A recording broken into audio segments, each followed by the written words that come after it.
Go-karting accessories explained.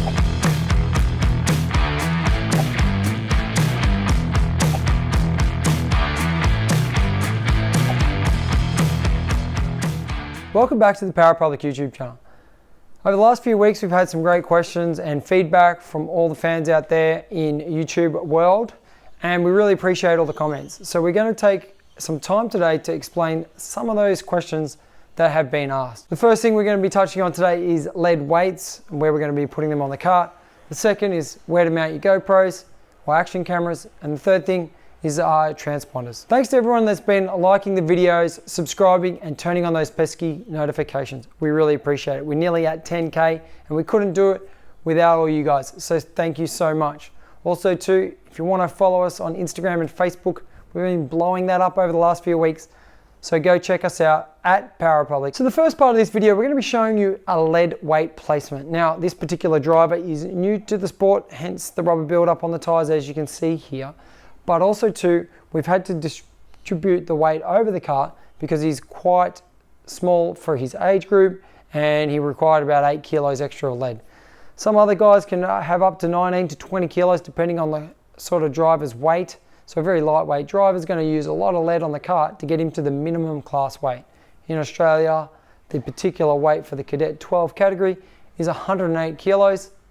So it means you, the driver, with all these race gear and the cart, needs to be an absolute minimum when they come in off the track of 108 kilograms. So you can see on this little frame, we have added 2 kilos to the front, 2 kilos to the left side of the seat, 2 kilos to the back left-hand side of the seat, and 2 kilos here on the bottom right. And as you can see, each of the lead weights is secured with an M8 countersunk bolt and an M8 nylock nut. So one of the local rules here for fastening lead to your chassis is that it's got to be an M8 bolt for 2 kilos and 2 M8 bolts for 3 kilos and above. Another thing we like to do here is when mounting lead to the chassis, we like to cut a little piece of rubber and sandwich that between this and the paint so we're not to scratch it too much. As you can see, we've spread the lead out across the cart.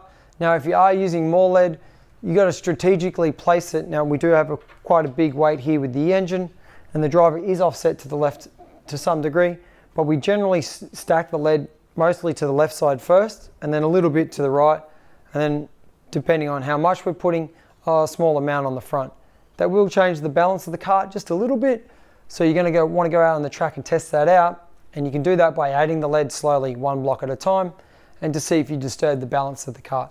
These guys, being quite new, are not going to be really too worried about where we put the lead. We just wanted to make sure that they're on the class weight. But if you're a seasoned pro, you want to make sure you get a good balance on the cart so you're not having too much understeer or too much oversteer, depending if you have too much weight forward or too much weight to the back. Now, if you did want to double check your weight balance, you can do it with some fancy sort of digital corner weight scales similar to what the race car guys use.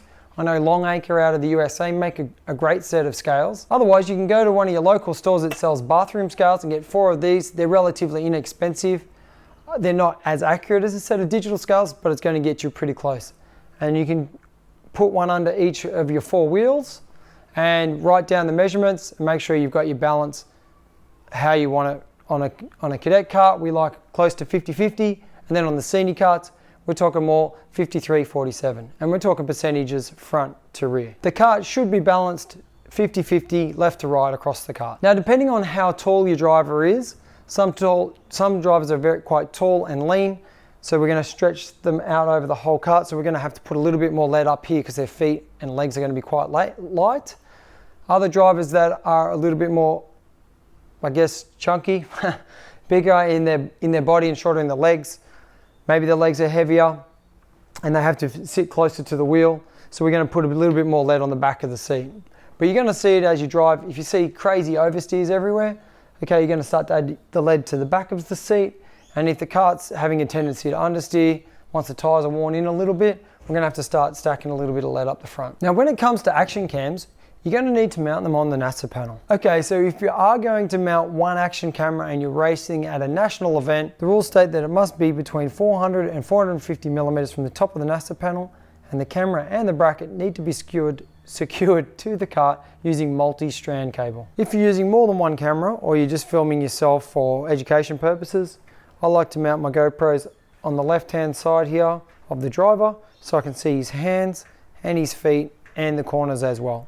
So we can sort of break down and analyze how we're going on the track. Some other positions for action cameras can be mounted on the radiator for your water-cooled engines, and you are allowed up to a maximum of 4 cameras. Please check your local rules though. These are just the rules here in Australia.